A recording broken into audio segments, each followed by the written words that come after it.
The desert had a voice, but only if you knew how to listen. It spoke in the hiss of sand skittering across dunes, in the dry rustle of a thorn bush, in the low moan of the wind as it scoured the canyons. Kalen had been listening for a month, and all he'd heard was the grating sound of his own failure. He was a cartographer, a man of ink and parchment, of precise lines and proven landmarks. But the whispering sands cared little for his science. His grandfather, Elian, had been a cartographer too, until the Royal Society had stripped him of his titles and called him a madman. Elian had spent his life chasing a ghost, the lost city of Eredor, a place the world had relegated to myth. He died in exile, leaving Kalen with nothing but a tarnished family name and a single, unfinished map. It was that map, a cryptic swirl of symbols and celestial alignments, that had led Kalen here, into the heart of a desert that was actively trying to erase him. A sudden gust of wind tore at the leather scroll in his hands, and he cursed, pinning it down with a rock. The sun was a merciless hammer, and the heat rising from the sand shimmered like a phantom lake. According to his grandfather's calculations, he should have been standing at the sunken arch, a key landmark on the path to Eredor. But there was nothing. Only sand, endless and indifferent, stretching to a horizon that bled into a pale, dust-choked sky. He was checking his compass for the 10th time when the whispers changed. It was no longer just the wind. This was a sibilant, layered sound, like 1,000 voices whispering at once from just beneath the surface of the sand. The ground vibrated. Kalen drew the short, sturdy blade he carried at his belt, his heart hammering against his ribs. He was a man of logic, but even he could not deny the primal fear that gripped him. The dunes began to shift, not with the wind, but with purpose. Figures rose from the sand, vaguely humanoid but formed of swirling grit and malice, their eyes glowing with a cold, malevolent light. Sand wraiths. Creatures of dark magic he'd only read about in forbidden texts. There were at least a dozen, closing in, their whispers turning into a hungry shriek. Kalen backed away, blade held ready, knowing it was useless. He had come seeking a city of legend and found only a sandy grave. He swung at the first wraith, his sword passing through it with a grating sound, doing nothing. A hand of swirling sand grabbed his ankle, and he fell, the precious map flying from his grasp. As the creatures swarmed, a new sound cut through the air, a clear, sharp whistle, like a falcon's cry. An arrow, fletched with crimson feathers, slammed into the sand at his feet. It wasn't aimed at him, or the wraiths. It struck the ground and exploded in a flash of brilliant, searing light. The sand wraiths recoiled, shrieking as if burned, their forms dissolving into loose grit. Another arrow, and the creatures were gone, melted back into the desert that had birthed them. Kalen scrambled for his map, his hands shaking. A piece of the parchment had been singed, a crucial section of symbols turned to ash. He looked up to see his savior standing atop the nearest dune, silhouetted against the unforgiving sun. It was a woman, clad in the deep blue robes of the desert nomads. A bough was held loosely in one hand, and her face was partially veiled, but her eyes, the color of amber, were fixed on him with an unnerving intensity.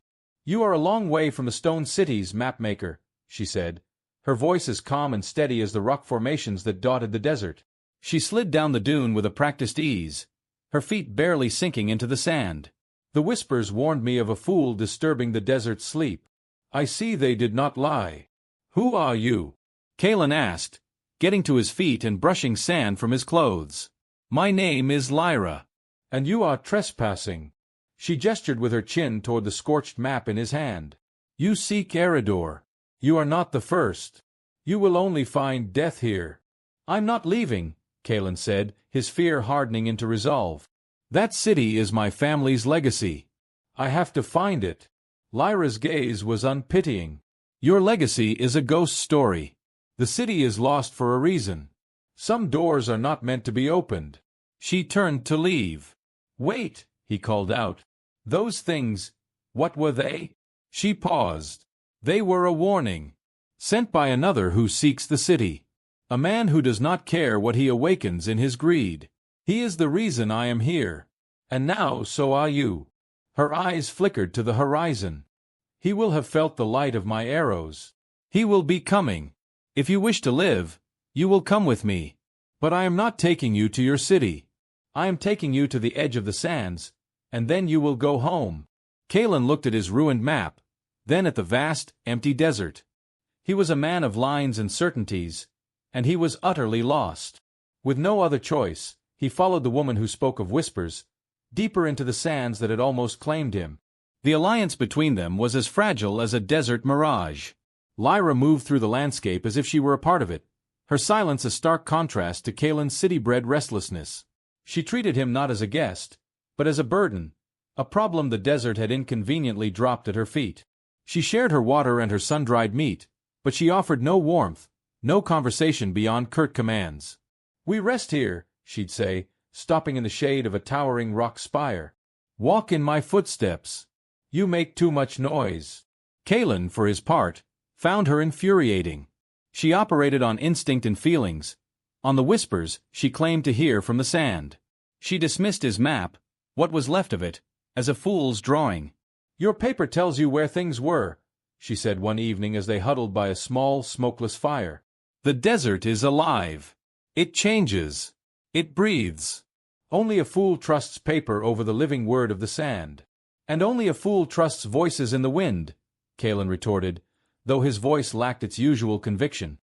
He couldn't deny that she had saved him, or that she navigated the seemingly featureless terrain with an assurance that defied logic. His frustration peaked on the third day. He was trying to reconcile his grandfather's charred map with the star patterns above, a task that was now impossible. "It's useless," he muttered, balling his fists. 6 years of study, a lifetime of my family's shame, all for nothing." Lyra looked up from sharpening an arrowhead. "Shame? For what?" It was the first question she had asked about him, and the words tumbled out before he could stop them. "For believing in Eriador. My grandfather was the greatest cartographer of his generation. But he found evidence of the city, ancient texts, star charts. He became obsessed. The Royal Society called his work fantasy, a disgrace to their rational principles. They exiled him. He died a broken man, and my family has lived under that shadow ever since. Finding Eriador. It's the only way to prove he wasn't mad." Lyra was silent for a long moment, her amber eyes reflecting the firelight. "He was not mad," she said softly. "He was listening. But he did not understand the language." She reached out and took the burnt map from him. She didn't look at the lines or the coastlines he had so painstakingly drawn. Instead, she traced the strange swirling symbols in the margins, the very parts Kalen had dismissed as artistic flourishes. "This symbol," she said, pointing to a spiral with a dot at its center. "It does not mark a place. It marks a story. The story of the sleeping serpent, a canyon that only reveals its entrance when the midday sun strikes it. The whispers tell this story. Your grandfather heard it, but he could only write down the shape of the sound, not its meaning." Kalen stared at her, a profound realization dawning on him. His grandfather's map wasn't a literal guide. It was a translation. A flawed, incomplete translation of the desert's own language. "And this one?" he asked, pointing to another symbol, a series of wavy lines beneath a crescent. "The sunken oasis," Lyra replied without hesitation. "It is said that the moon once wept, and its tear was caught by the sand, a place of pure water that can only be found on a moonless night." A new energy surged through Kalen. His quest wasn't over. It had just begun. "Then the map isn't useless. It's a key. But I can't read it without you." Lyra looked at him, her expression unreadable. "I told you I would not lead you to Eriador. My people are its guardians. We believe it must remain hidden." "And what about the man who sent the wraiths?" Kalen pressed. "You said he was a threat. What if he finds it? My grandfather wasn't trying to plunder the city. He was trying to preserve its memory. That's all I want to do. To prove it's real." Before she could answer, a low growl echoed from the darkness beyond their fire. Lyra was on her feet in an instant, bowstring drawn. A beast emerged from the shadows, a monstrous scorpion the size of a wolf, its carapace the color of obsidian and its stinger dripping with a viscous, green venom. But what was truly terrifying was the symbol carved into its shell, a jagged, lightning bolt-like mark that pulsed with a faint, sickly purple light. "Malachor," Lyra breathed, her voice tight with hatred. "He has corrupted the Sandstalkers." The creature charged. Kalen drew his sword, shouting to distract it as Lyra loosed an arrow. The shaft struck the creature's leg, but it barely slowed. It swiped with a massive pincer, and Kalen dove aside, his shoulder hitting the hard-packed sand. The sandstalker loomed over him, its stinger poised to strike. Suddenly, Lyra was there, a long knife in her hand. She vaulted onto the creature's back, driving her blade deep into a joint in its neck armor. The stalker thrashed wildly, throwing her off, but the damage was done. It shuddered and collapsed, its venomous tail twitching in its death throes. Lyra lay on the ground, clutching her side. A deep gash ran along her ribs where the creature's pincer had grazed her. "His poison!" she gasped, her face pale. Kalen rushed to her side. He tore a strip from his tunic and pressed it against the wound, but a black, spiderweb-like pattern was already spreading across her skin. The whispers of the desert had fallen silent. For the first time, Lyra was alone. "The sunken oasis," Kalen said, his mind racing. He looked at the moonless sky, then at the map. "The water. You said it was pure. Maybe it can counteract the poison." "It is a myth," Lyra whispered, her eyes fluttering. "So was Eridor," Kalen replied, his voice firm. He gently lifted her into his arms. "Your turn to trust in a ghost story." Following the symbol on the map and the faint memory of Lyra's words, Kalen carried her through the night. He was no longer just a cartographer. He was a navigator of myths, guided by a dying woman's whispers and a dead man's map. He had to find the oasis. For both of them. Kalen walked for hours, the weight of Lyra in his arms a constant, burning reminder of his desperate gamble. The desert at night was a different world, a place of deep shadows and strange, echoing sounds. He forced himself to trust the map, to trust the story. He followed a dry riverbed that, according to the crescent symbol, mimicked the shape of the moon's path across the sky. Just as he felt his own strength failing, he saw it. A depression in the sand, no larger than a small courtyard, where the air felt cooler, heavier. At its center was a pool of water, so still and clear it seemed to be a piece of the star-dusted sky itself, fallen to earth. It was the sunken oasis. He gently laid Lyra by the water's edge. The black poison had spread, and her breathing was shallow. Dipping the cloth from her wound into the pool, he watched as the water shimmered with a soft, silvery light. He cleaned the gash, and where the water touched her skin, the venomous lines receded, fading like ink washed away. He trickled some of the water onto her lips. She stirred, her eyelids flickering open. Her amber eyes, no longer clouded with pain, found his. "You found it," she whispered, her voice weak but clear. "You told me where to look," he said, a wave of relief so profound it almost brought him to his knees. They stayed at the oasis for 2 days while Lyra recovered. The shared danger and the miraculous healing had forged a new bond between them, a trust that ran deeper than words. She no longer saw him as a foolish outsider, but as a man of unexpected courage and loyalty. And he no longer saw her as a mystical primitive, but as a fierce and wise guardian, whose knowledge was as valid as any of his charts. "Malaker's mark on that creature," Lyra said as she regained her strength. "It is a sign of deep corruption. He is not just a treasure hunter. He twists the desert to his will. The whispers are afraid of him. They say he carries a piece of the sun that has fallen into shadow." "A piece of the sun?" Kalen asked. "A sunstone," she clarified. "The legends say it is the heart of Eridor, the source of its power and light. If Malaker seeks it, he could poison the entire desert." Kalen looked at his grandfather's map. His quest for honor seemed so small now, so selfish. This was about more than his family's name. "Then we have to get there first." Lyra met his gaze and, for the first time, she nodded in agreement. "The desert has chosen its path. It seems you are a part of it." Their journey was different now. They were partners. Kalen would study the map, identifying the ancient symbols, and Lyra would listen to the whispers, interpreting the stories and warnings connected to them. They learned that the path to Eridor was not a straight line, but a series of trials, each designed to test a seeker's worth. They navigated the sleeping Serpent Canyon, its entrance hidden by a rock slide that only cleared for an hour at midday. They crossed the Field of Glass, a plain of razor-sharp obsidian where the wind shrieked like a banshee, a place Lyra explained was a memorial to a forgotten battle. With every trial passed, Kalen felt less like a cartographer and more like a pilgrim. He was not just mapping a place. He was learning its history, its soul. Their final trial was the Gateway of Echoes, a vast cavern where the walls were covered in ancient, glowing runes. As they entered, the cavern spoke, its voice the collective whisper of 1,000 generations. "State your purpose," it boomed. "Why do you seek the city that sleeps?" "To control its power," a voice snarled from the shadows. Malachor stepped into the cavern's light. He was a tall, gaunt man with eyes like chips of obsidian, and in his hand, he held a shard of dark crystal that pulsed with the same sickly purple light Kalen had seen on the Sandstalker. "To take the Sunstone and make the desert bow to me." "Your heart is full of shadow," the cavern whispered. "You are unworthy." Malachor laughed. "I do not need to be worthy." He held up the crystal shard. "I have my own key." He blasted a wave of dark energy at the far wall of the cavern, which cracked and crumbled, revealing a hidden passage. He had bypassed the trial. "He will destroy everything," Lyra said, her face grim. "And you?" the cavern asked, its voice turning to Kalen and Lyra. "Why are you here?"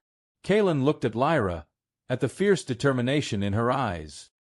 He thought of his grandfather, not as a madman, but as a man who had glimpsed a truth too large for his world to accept. His own purpose was finally clear. "We are not here to take," Kalen said, his voice ringing with conviction. "We are here to protect. To keep its memory safe. To ensure its power is not used to poison the land we have come to respect." Lyra placed a hand on his shoulder. "We are here because the desert asked us to be." A soft, golden light filled the cavern. The runes on the wall brightened, and a doorway of pure light formed before them. "The Guardians have heard your heart," the cavern whispered. "You are worthy. But be warned. The city is awake, and it will not suffer a thief gladly." They stepped through the doorway, the light enveloping them, the final stage of their journey at hand. They had to stop Malachor before he tore the heart from the city and from the desert itself. The light faded, leaving them standing on a high balcony overlooking a city that defied imagination. Eredor was not a ruin. It was a masterpiece of gleaming white stone and iridescent crystal, half buried in a colossal, sand-filled crater, but perfectly preserved. Towers spiraled toward the sky, connected by elegant, arching bridges. Waterfalls of pure, shimmering sand flowed from aqueducts, not of water, but of time itself.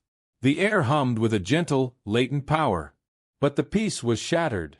In the city's center, a great spire pulsed with a frantic, wounded light. At its base, Malachor was chanting, his corrupted crystal amplifying his power as he sent bolts of dark energy at the spire's core, where a grapefruit-sized gem, the Sunstone, was embedded. Cracks were already forming across its surface. As they watched, the city began to defend itself.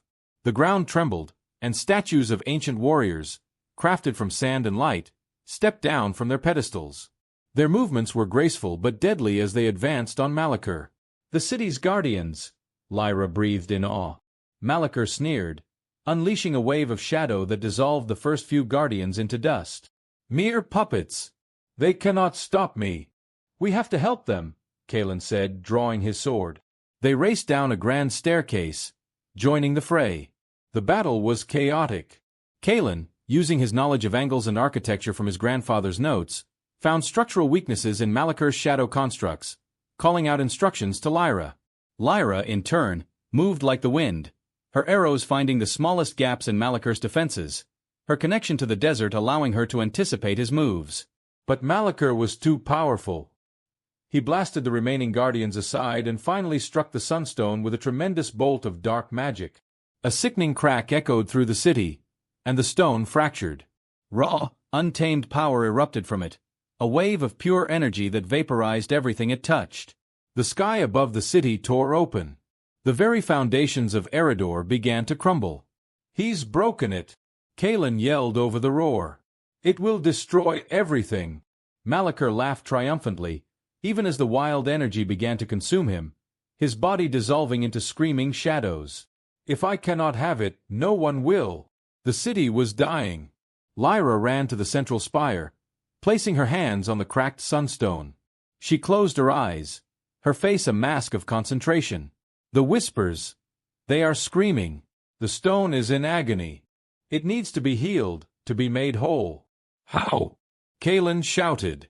"It requires a sacrifice," she said, her voice strained. "An offering. A memory of great personal value, given freely, to seal the cracks. She looked at him, her eyes full of sorrow. I must give it my memory of my people, of my life as a guardian. It is the only thing I have that is worthy. To lose that would be to lose herself. Kalen saw the path she was choosing, and he couldn't let her walk it alone. He thought of his quest, the years of obsession, the burning need to restore his family's honor. It was the most important thing in his life. And in that moment, he knew he had to let it go. No, he said, placing his hands over hers on the stone. Let me. She looked at him, confused. You don't understand. It has to be a memory that defines you. It does, he said, a strange peace settling over him. My grandfather. The map. The shame. The desire for proof. This entire journey. It is everything I am. He met her gaze. But the man I am now knows that protecting the future is more important than avenging the past. Let the stone take it. He closed his eyes and focused, offering up the memories not as a loss, but as a gift. He felt a gentle pull, a warmth spreading from the stone into his mind. He saw his grandfather's face, not as a madman, but as a loving scholar. He saw the map, the years of study, the moment he first stepped into the desert.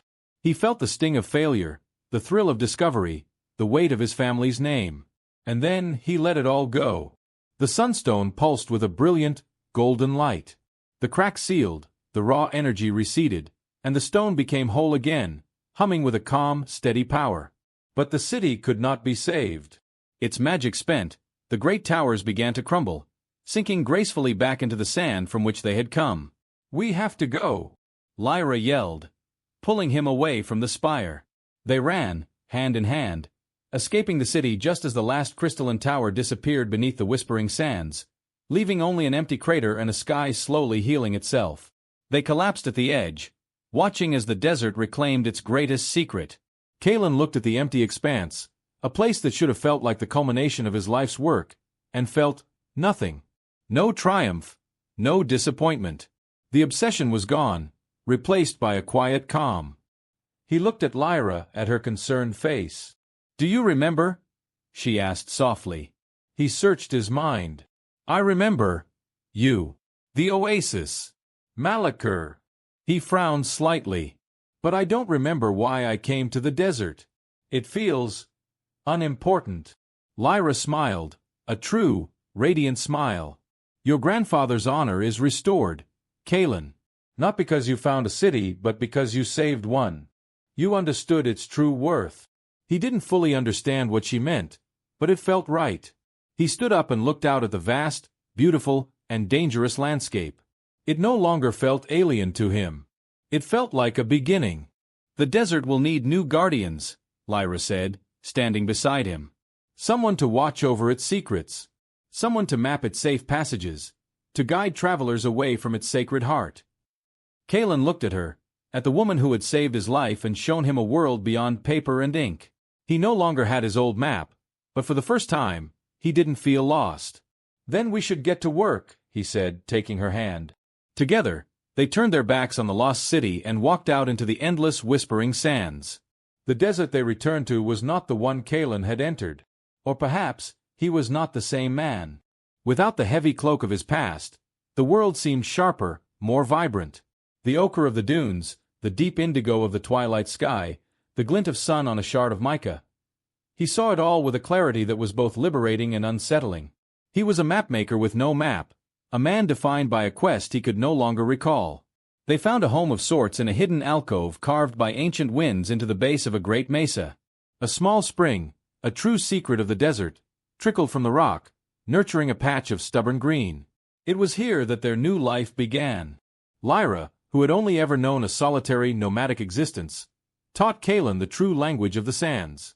She taught him how to read the patterns of the wind, how to find water not with a compass but with the flight of a hawk, how to understand that the whispers were not just warnings, but memories, stories, and songs. Kalen, in turn, brought his own skills to their partnership. His logical mind, no longer clouded by obsession, began to see the desert in a new way. He started a new map, not on a single scroll, but on dozens of treated animal hides. This map was different. It did not mark a destination. It charted the life of the desert itself.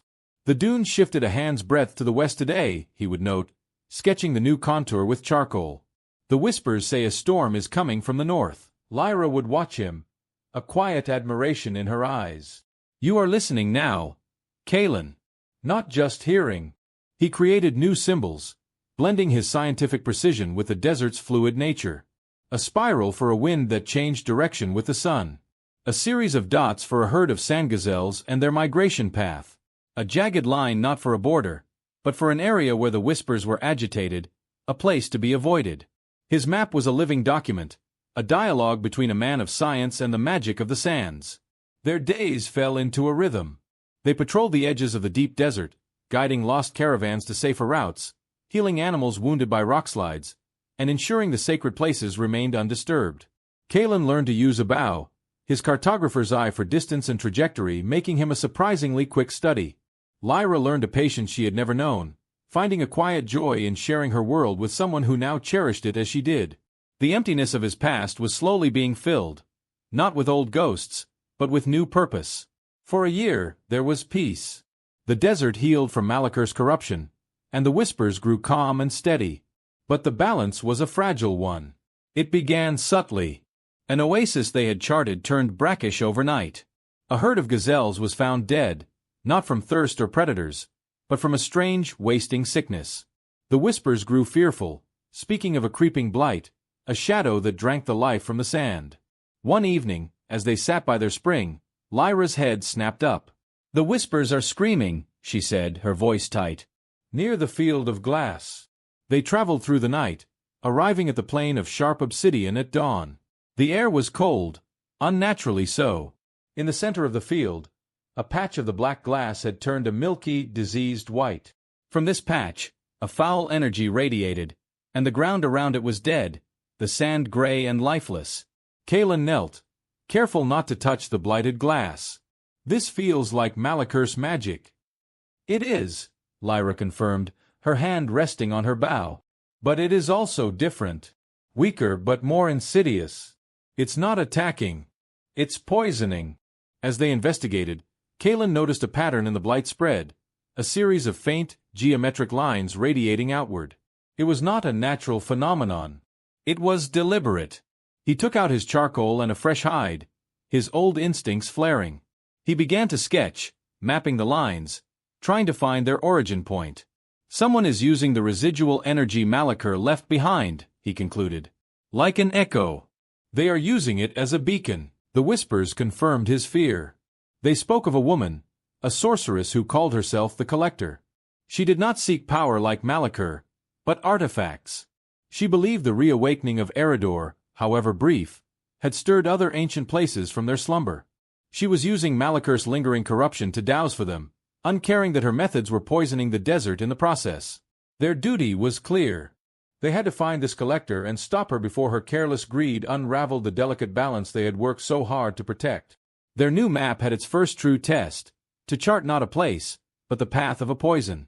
The hunt for the Collector took them into unfamiliar territory, to the jagged southern canyons where the rock was red as blood.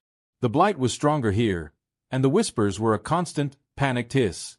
It was in this place of heightened magical tension that something began to stir within Kalen. It started as a flicker behind his eyes as he sketched the canyon walls. A brief, ghost image of a similar drawing, but on old, yellowed parchment. He shook his head, dismissing it as a trick of the heat. But the echoes grew more frequent. While tracking a corrupted sandcat, he felt a sudden, inexplicable wave of shame, so profound it made him stumble. He didn't know its source, only that it felt old and deeply familiar. One night, Lyra found him staring into the fire, his face pale. "What is it?" she asked gently. "I don't know," he confessed, his voice troubled. "I keep feeling things. Like a word on the tip of your tongue. A name I should know. A place." He looked at his hands. "Today, I felt like a failure. But I don't know why." Lyra grew concerned. The sunstone had taken his memory, but it had not erased the man he had been.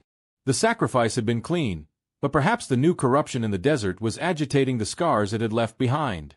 "Does it hurt?" she asked. "No," he said. "It's just confusing. It's like I'm haunted by a life that wasn't mine. He looked at her, a flicker of fear in his eyes. "What if it comes back, Lyra? The man I was before. You called him a fool." "You were not a fool," she corrected softly. "You were lost. And you found your way." But the echoes persisted. He began to dream of a grand stone building with endless shelves of books, of the scent of old paper and ink, of the scornful faces of old men in dark robes. He would wake up with his heart pounding, the emotions of the dream clinging to him like a shroud, but the context remained a frustrating blank. The past he had sacrificed was refusing to stay buried, and he feared that the obsession that had once driven him might return, a ghost rising from a forgotten grave. Following the lines of corruption, they found the collector's camp. It was nestled in a small, hidden valley, protected by wards of twisted metal and bone. The woman herself was inside a large tent, bent over a table covered in arcane instruments. She was older than they expected, with hair the color of bone and eyes that burned with a cold, academic fire. They watched from a ridge as she performed her ritual. She was drawing the blighted energy from the desert into a large obsidian sphere, which glowed with a sickly light.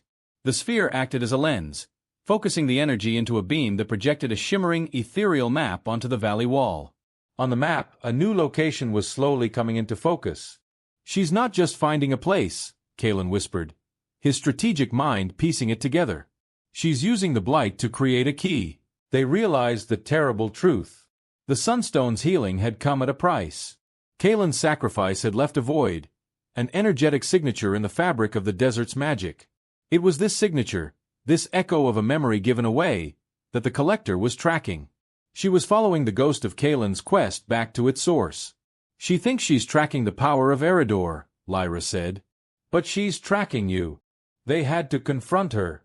They slipped past her wards under the cover of a sandstorm they had been tracking on their own map. They entered the tent just as the ethereal map resolved, showing not a grand city, but a simple stone door set into the side of a mountain. "The tomb of the first guardian," Lyra breathed, recognizing the place from her people's oldest stories. The collector turned, unsurprised. "So, the new guardians arrive." "You are the anomaly," she said, her cold eyes fixing on Kalen. "The man with a hole in his soul. A fascinating phenomenon. Your sacrifice has made you a compass, leading me to treasures your kind could never appreciate."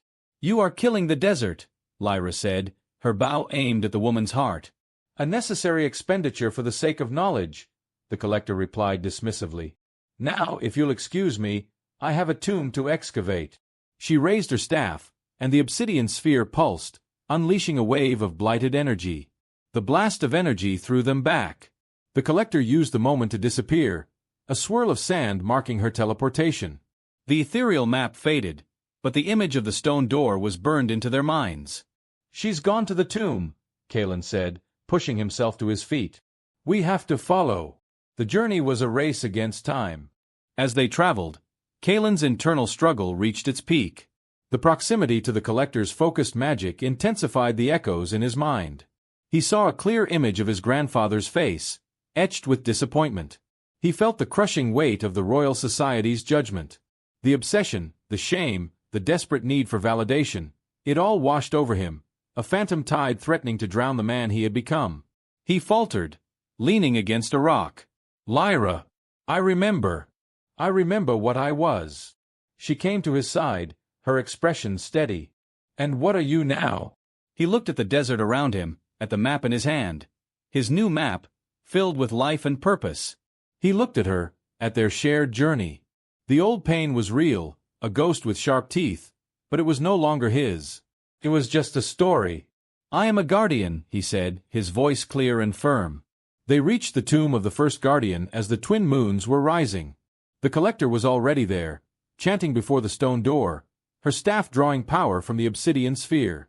The door was beginning to glow, the ancient seals weakening. This time they did not attack head-on. Kalen, the cartographer, saw the patterns in her spell, the flow of energy, the precise timing of her chant. Lyra, the guardian, felt the weakness in the earth beneath the collector's feet, a place where the whispers were strongest. "The energy is circular," Kalen explained in a low voice. "It flows from the sphere to her to the door and back. We can't break the circle. We have to divert it." He drew in the sand, a complex diagram of angles and lines. "Lyra, If you can disrupt the ground here, he pointed, it will create a fault. I will use my blade to draw a rune of deflection here. It should be enough to shatter the feedback loop. It was a plan born of two worlds, magic and mathematics, instinct and logic. As Lyra sent a focused vibration into the ground with a stomp and a whispered word, Kalen moved. He was not a warrior, but his movements were precise. He carved the rune into the rock just as the ground shuddered. The collector cried out as the flow of energy broke. The obsidian sphere overloaded, exploding into 1,000,000 shards of dead glass. The backlash of the failed spell threw her against the tomb door, which flared with a final, protective light before falling silent. The blight in the air vanished, the whispers sighed in relief, and the desert was calm once more. The collector was defeated, her power broken. They left her for the desert to judge and turned back the way they had come. As they walked under the light of the twin moons, Kalen felt a wholeness he had never known. The echoes of his past were still there, but they were quiet now, like distant stars in a vast sky. They were a part of his history, but they no longer defined his horizon. "My grandfather would be proud," he said, the words coming without the sting of shame. "Not of the man who came to this desert, but of the man who is leaving it." Lyra slipped her hand into his. "He is not leaving it. He is home." Kalen looked at the endless, beautiful sands, at the new parchment waiting to be filled with the stories of the living desert. He was the cartographer of the Whispering Sands, and beside him its guardian. Their work had just begun.